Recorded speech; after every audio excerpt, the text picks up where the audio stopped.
So we got married September 11th of last year, 2021. Mm-hmm. So next month will be a year. Yay. First year has taught us a lot about ourselves, ourselves alone, together, and as a family. We're still learning how to be married. We're still learning, each other and how to live with each other and how to do things with each other, as well as, hey, you're now a stepdad to an 8-year-old. It's a lot.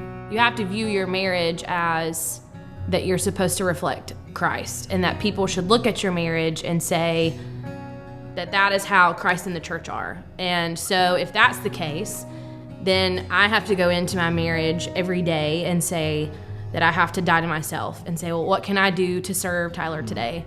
And there are days that I don't want to do that. There are days where, where you want to be selfish.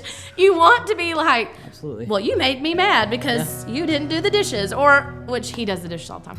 But, little stuff. And it's a conscious choice that you have to make to say, regardless of how I feel or regardless of, what I have going on, at the end of the day, I vowed to love this man. And what that means is I set myself aside. Nobody's perfect. It's very clear in Scripture that we're all sinners and we're only saved by the grace of God. And in that means that one of the things that I always tell Tyler is whenever he says something to me out of love and speaks in truth and I don't want to hear it, if my instant reaction is to get defensive, it's because he's called me out on something.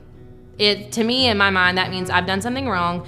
He called me out, and I'm exposed. And my first thing is to get defensive and be like, "Well, you."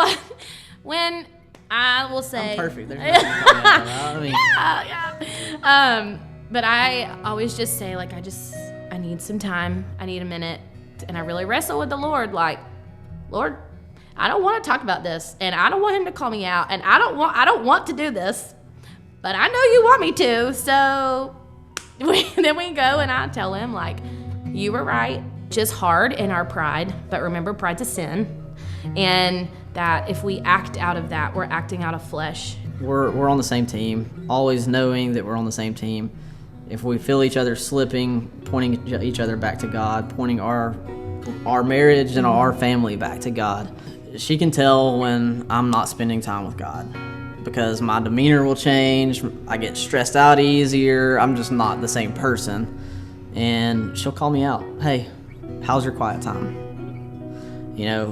Several years ago, I probably would have been offended, but I know it's because she loves me. And I know that it's because she has my best interest in mind, and my best interest is what God has in store for me.